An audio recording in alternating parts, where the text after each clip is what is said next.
अब यहाँ से हम अपनी हार्ड डिस्क को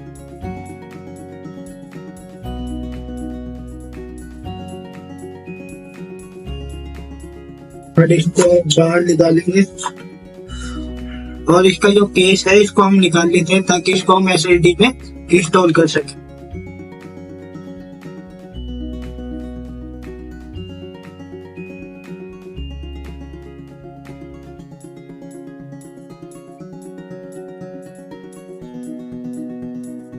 अब ये हमारा केस बाहर आ गया है और ये हमारी पुरानी हार्ड डिस्क है, एसएसडी में इंस्टॉल करें।